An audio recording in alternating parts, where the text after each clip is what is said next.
Bonjour, alors je vous ai souvent dit que dans la spiritualité, il y avait deux moments. Il y avait ce moment d'ouverture, d'éveil de la conscience où tout était ouvert, où tout se reflétait sans distorsion dans l'intériorité, avec un immense calme, hein. Donc ça, c'est ce qu'on appelle l'éveil, parce que c'est l'éveil de la conscience.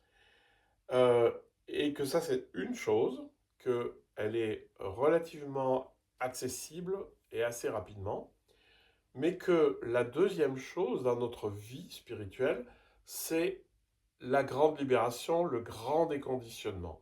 Et donc le grand déconditionnement, c'est simplement que petit à petit, on se déconditionne des choses qui nous rétrécissent, de nos fausses croyances, de tout ce qui nous rétrécit, de tout ce qui nous rend petits. Et, euh, et donc, le grand truc, c'est de jamais croire qu'il faille se déconditionner pour accéder à l'éveil, parce que c'est exactement dans l'autre sens que ça marche. Vous pouvez essayer de vous déconditionner de vous-même, ça va vous prendre un temps infini, vous allez pas y arriver, vous allez être frustré, et surtout, vous verrez jamais l'éveil, vous voyez, c'est comme, je sais pas comment dire, vous êtes... vous êtes au bord de l'eau, là, et puis vous êtes assis sur la plage, puis vous ramez, vous ramez, vous ramez, vous ramez, en regardant le fond, là, et puis vous dites, je veux trouver la terre ferme, je veux trouver la terre ferme, alors que vous êtes assis sur la terre ferme, et que vous êtes juste en train de pagayer pour avancer, mais en fait, c'est là, tout est là, donc il faut arrêter. Donc, attention, les déconditionnements de tout, tout, tout, des choses importantes, des choses pas importantes, mais tout ce qui nous rétrécit, qui nous fait croire à notre personnage, à ce qu'on est, on est vraiment. Enfin, il ne faut pas être méprisant par rapport à ce qu'on est, mais par contre, il ne faut pas s'identifier à ça totalement. Ah ben moi, je suis comme ça. Ah oui, il y a quelqu'un qui m'a dit, ah ben moi, de toute façon, les dimanches, c'est affreux. Ah ben oui, mais bon, si de toute façon les dimanches c'est affreux, tu vas jamais t'en sortir. Il faut arrêter les fausses croyances. Et donc les déconditionnements, vous pouvez les voir. C'est-à-dire que d'un seul coup, il y a quelque chose qui va vous apparaître, vous allez lâcher, vous allez vous dire, ah oui, d'accord. Là, quand même, j'ai cette manière d'agir qui est une réaction, hein. Les conditionnements, c'est une réaction.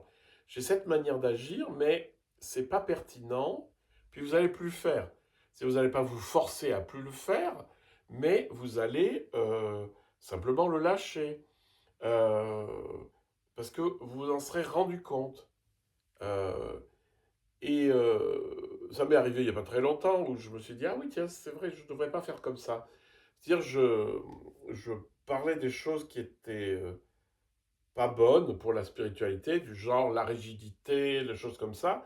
Et puis en fait, je le formulais sous une forme où on aurait pu dire, mais il est en train de se moquer des gens qui font de la méditation, etc. Alors, c'est pas du tout mon but, mais je dis, ah oui, c'est pas bon, c'est pas une bonne manière de procéder. Il faut rester dans le positif.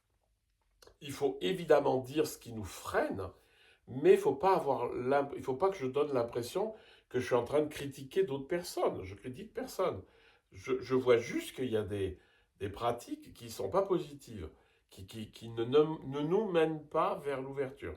La rigidité, par exemple dans la méditation, ça ne nous mène pas vers l'ouverture. Mais on peut tout à fait pratiquer la méditation en s'ouvrant.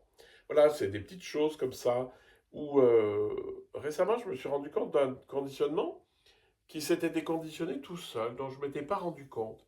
Et d'un seul coup, je me dis, mais en fait, là, d'habitude, je réagis comme ça. Puis là, non. Je vous le dis, c'est d'une banalité affligeante, mais c'est juste pour vous dire que ce que je vous raconte, c'est très ancré dans le réel. J'ai, Toute ma vie, j'ai eu beaucoup de difficultés à téléphoner aux administrations. J'étais très, très bloqué là-dessus. Il y avait un truc et je ne cherche pas à savoir pourquoi c'est comme ça. C'est-à-dire que il fallait que je fasse un effort pour téléphoner à une administration et je me sentais pas bien, je n'étais pas à l'aise.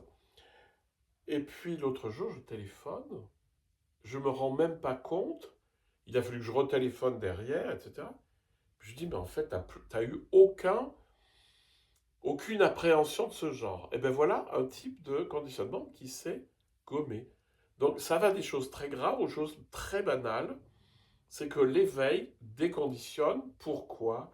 Eh bien parce qu'on ne cultive plus les conditionnements. Les conditionnements sont des conditionnements parce qu'on les répète, parce que ce sont des habitudes. Dès que vous êtes dans l'ouverture, ben, vous arrêtez de vous conditionner, hein. Parce que le simple fait de le penser en vous, de réagir en vous, eh ben, ça conditionne de nouveau, ça reconditionne le cerveau pour appuyer le conditionnement. Si vous arrêtez de le faire, c'est-à-dire lorsque vous êtes dans le grand silence, il n'y a plus rien qui s'agite, ben finalement on ne les cultive plus et les conditionnements ont tendance à se dissoudre. Voilà. Donc ça c'était la bonne nouvelle de la journée. Attention, il ne faut pas chercher à se déconditionner de tous nos problèmes pour s'éveiller, mais en fait on s'éveille à la grande conscience en ouvrant la conscience sensorielle et en allant fouiller dans la réalité, en allant explorer la réalité par cette arborescence sensorielle, et ça nous déconditionne petit à petit, soit consciemment, soit inconsciemment. Ben, allez-y et passez une bonne journée.